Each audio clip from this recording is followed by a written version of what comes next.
ఆకాశమే హద్దుగా దూసుకెళ్తున్న వెండి ధరలకు బ్రేక్ పడింది. మల్టీ కమోడిటీ ఎక్స్చేంజ్లో కేవలం గంట వ్యవధిలోనే కిలో వెండి ధర ఏకంగా 21,000 మేర పతనమైంది.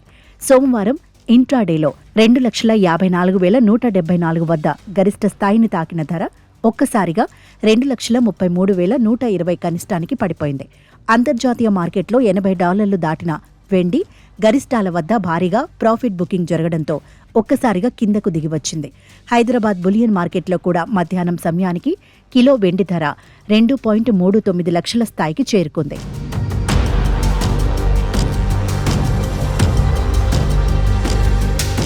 ఈ భారీ పతనానికి ప్రధాన కారణం రష్యా ఉక్రెయిన్ మధ్య శాంతి ఒప్పందం దిశగా అడుగులు పడటం. అమెరికా అధ్యక్షుడు డొనాల్డ్ ట్రంప్, ఉక్రెయిన్ అధ్యక్షుడు జెలెన్స్కీల భేటీ అనంతరం యుద్ధానికి ముగింపు పలికేందుకు పుతిన్, జెలెన్స్కీ ఇద్దరూ సుముఖంగా ఉన్నారని ట్రంప్ ప్రకటించారు. భౌగోళిక ఉద్రిక్తతలు తగ్గుతాయన్న అంచనాలతో సురక్షిత నిధిగా భావించే వెండిపై పెట్టుబడిదారులు ఆసక్తి తగ్గించారు. దీనికి తోడు వెండి ఈ ఏడాది ఏకంగా 181% లాభాలను ఇవ్వడంతో మదుపర్లు పెద్ద ఎత్తున లాభాల స్వీకరణకు మొగ్గు చూపడం ధరల క్షీణతకు దారితీసింది.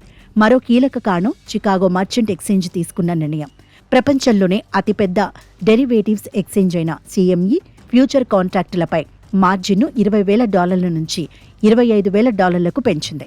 మార్జిన్ పెరగడంతో రిస్క్ తీసుకోవడానికి వ్యాపారులు వెనకడుగు వేశారు. ఫలితంగా మార్కెట్లో ఒక్కసారిగా అమ్మకాలు ఒత్తిడి పెరిగింది. ప్రస్తుతం వెండి ధరలో దాని 200 రోజుల మూవింగ్ యావరేజ్ కంటే చాలా ఎక్కువగా ట్రేడ్ అవుతుండటంతో సాంకేతికంగా కూడా ఈ దిద్దుబాటు అనివార్యమని మార్కెట్ నిపుణులు విశ్లేషిస్తున్నారు.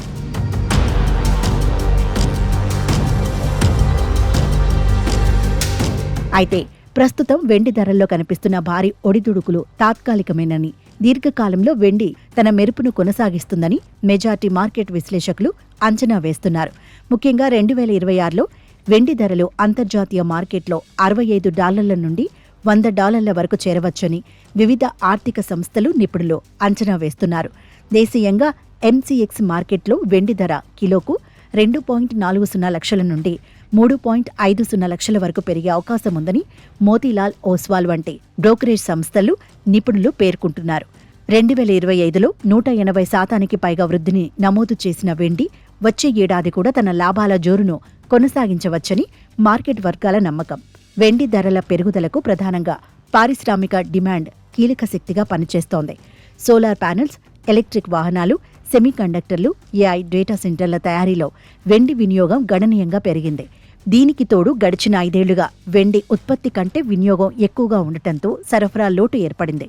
2026లో అమెరికా ఫెడరల్ రిజర్వ్ వడ్డీ రేట్లను తగ్గించే అవకాశం ఉండటం కూడా వెండి వంటి విలువైన లోహాలకు మరింత ఊతాన్ని ఇస్తుందని నిపుణులు భావిస్తున్నారు.